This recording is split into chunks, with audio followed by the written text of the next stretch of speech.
Well, you may not realize it, but you could be living in the Wildland Urban Interface, a transition zone between wild spaces and developed land. In these areas, 3,000 structures on average are lost to wildfire each year nationwide. A few years ago, a fire in Ada County was an example of that. Take a look.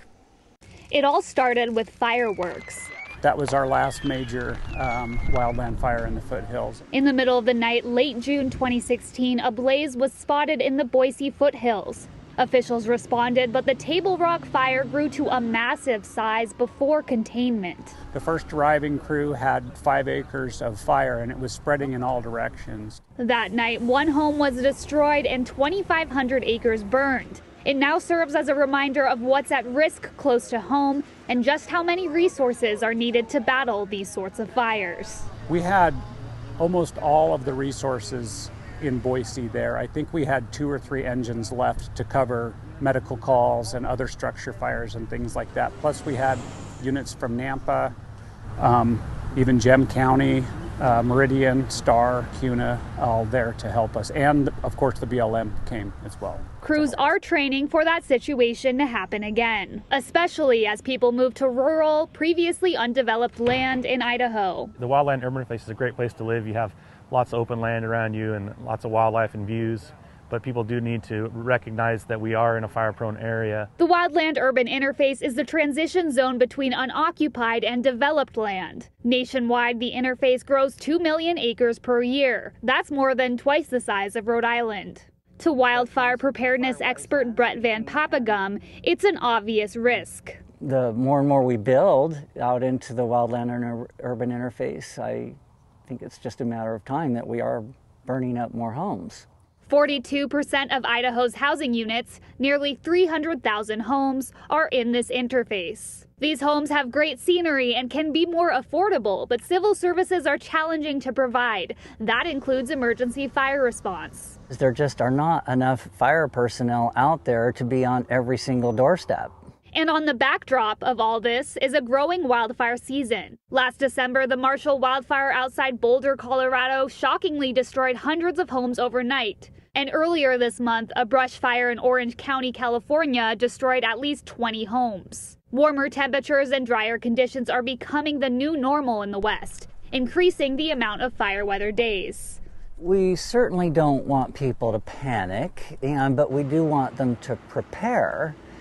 And the more we're prepared, when the wildfire actually happens, then we're going to be in a much better position for not being in such a panic because we have prepared. And we are wrapping up the month of May, which is Wildfire Preparedness Month, but we are getting a lot of rain, Geneva. So how is that all working into things? Right. Well, that rain is helping delay the fire season, right? But it's actually growing more of that fuel that could impact fire season down the road. And you know, about 85% of wildfires in our region are actually caused by people. So of course, there's the role everyone plays in fire reduction, but there's more. Making your front yard fire safe is an additional method experts encourage with Firewise landscaping. And making your yard fire safe doesn't mean ripping out your lawns and installing rocks and cactus. It means making your home defensible. The landscape in southern Idaho produces fuel for wildfires. Native plants like sagebrush are flammable and a risk when the landscape dries out in the heat of the summer. But just my experience of living here in southern Idaho all of my life, it definitely seems quite obvious to me that our summers are coming quicker, earlier, and lasting longer, and it's hotter. Roughly 500,000 people live in Idaho's Wildland Urban Interface, the transition zone between developed and undeveloped land. Areas increasingly prone to wildfire in a warming climate. Firewise project manager and demonstration gardener Brett Van Papagum said that while the risk is growing, there are tools available to prevent disaster. And then as we move out here to zone 2 would be from the home out to 30 feet. A tour of the Firewise garden demonstrates what that looks like. There are 10 Firewise demo gardens in Idaho. This one is adjacent to the old penitentiary. It's a lifestyle. It's not something we're going to fix in a couple of afternoons of yard work.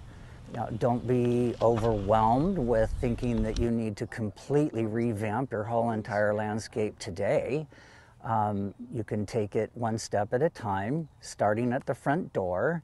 Around the 400 plants in this garden are xeric, meaning they are low water use, less flammable, and can thrive in heat. A good option for landscaping around your home. It's also important to plant things farther apart to reduce risk of quickly spreading flames and stay on top of clearing out flammable material like dead brush. Use your senses to gather clues about the flora surrounding your home. Does a plant produce a smell? That smell is oil, and it's flammable. And Brett had this additional trick to safely get to know your yard's resiliency to fire. Just take out your pruners and snip off a couple little sprigs of it and toss it on the barbecue and just see how long it takes for it to burn. See what happens, and it's quite fascinating. Geneva Zoltek, Idaho News 6.